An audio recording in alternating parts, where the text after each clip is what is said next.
Finally, just want to spend a little bit of time talking about the situation with the infected cattery. This is really the big problem.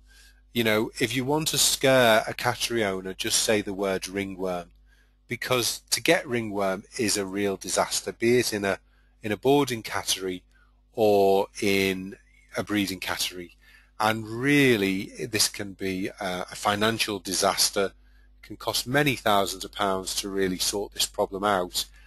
If you don't do the problem, if you don't go through things properly, it's likely that you will never quite sort the problem out, and there'll always be a low level of infection. So you have to really have very committed owners, and certainly Doug DeBoer and Karen Moriello, who have done a lot of this work 10, 15 years ago, would quite often talk about euthanasia and just closing a place down because the problem just could not be got rid of.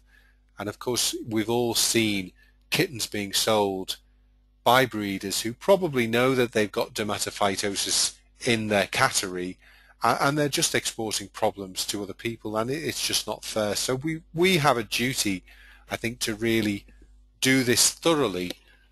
Obviously, we need to have very motivated clients, and if they're not motivated, then don't make too many promises. I think where we really see these problems is in the pedigree catteries, people breeding Persians, breeding Himalayans. You know, it is a problem. They go off to shows. Sometimes the hygiene there is not as good as it should be, although it's obviously improved a lot over the last 10 years. And they can bring stuff in, and then of course we have problems. So as an aside, it's not been mentioned on here, for people who are showing a lot, it is well worth, if they have a particular animal that they are showing a lot, to consider keeping him or her in isolation during the showing season and regularly having him cultured. Because some cats, you know, I've certainly seen Persian cats who haven't got anything obvious on them, but you put a woods lamp on them and they glow. So it can be something that they carry that nobody's really aware of until perhaps a human or another cat starts to develop lesions, and we look to the Persians and the Himalayas as the carriers of that particular problem. So in a situation where you know that you've got one or two cats with ringworm in a cattery, the first piece of news that I would give the client is, if one or two have got it, unless you are being very thorough and you're having them in completely separate areas, the likelihood is that they all have it, because you're going in the same clothes, you're probably carrying ringworm into the next kennel, you're helping to spread the infection. So if two or three cats are infected in a cattery, presume that they all are. And what I would usually do in that situation is perform cultures on all the cats. Send them off or do them in-house if you feel comfortable doing that. And if after, the 2 or 3 weeks you get some samples back and there are cats that do not have M. canis, then separate those, isolate them, but reculture, because unfortunately in the 2 or 3 weeks that you've been waiting for your result, it's very possible that they have become infected with M. canis.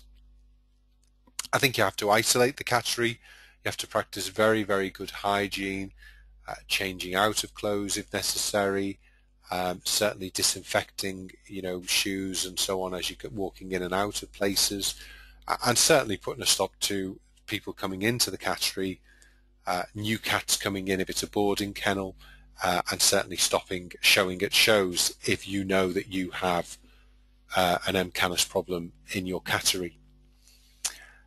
I think if you want to really get rid of the problem quickly, and time is money, and we know that itrafungal is not a cheap product to use, then I think it is well worth getting a couple of the nurses into the cattery, because that of course stops them bringing their infection into the surgery, and with some Domitor and Torbigesic going around sedating the cats and clipping them pretty short. I mean, if you clip them very, very short, of course you can cut them, and of course that can then allow dermatophytes to get into the skin more. So you may not want to use the very short blade, but you want to clip them back reasonably aggressively, and think about using your enilconazole washers, or perhaps Malaseb. Malaseb has also been used in those situations. Itraconazole used on all the animals as per the instructions, so a week on, a week off, a week on, a week off, a week on, a week off. And I would have thought at about the 4 to 6 week period, you do a culture of all of those cats for a fungal culture. If you have negative dermatophytes, I would remove them from the infected area and I would treat probably for another couple of cycles. So, certainly although it's recognized that you do it for 3 cycles, there is no problem for doing it perhaps for a 4th one. In the meantime, while all of that is happening, you're obviously treating the environment very thoroughly.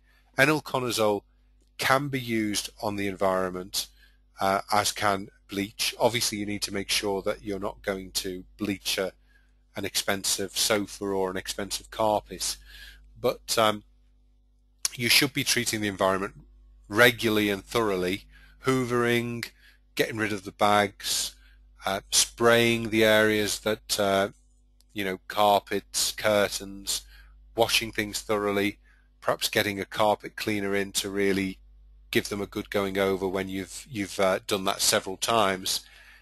And we wait until we get negative cultures. And once we have negative cultures for everybody, we can say that this cattery is now open for business again. But you can be taking certainly 2 to 3 months and many hundreds, if not thousands of pounds, depending on the number of cats, to sort this problem out. So it is not a problem to be tackled lightly or for the faint-hearted. It is one of those words, as I say, dermatophytosis in a cattery, which strikes fear into cat lovers' hearts. I think that's all I want to say at the moment.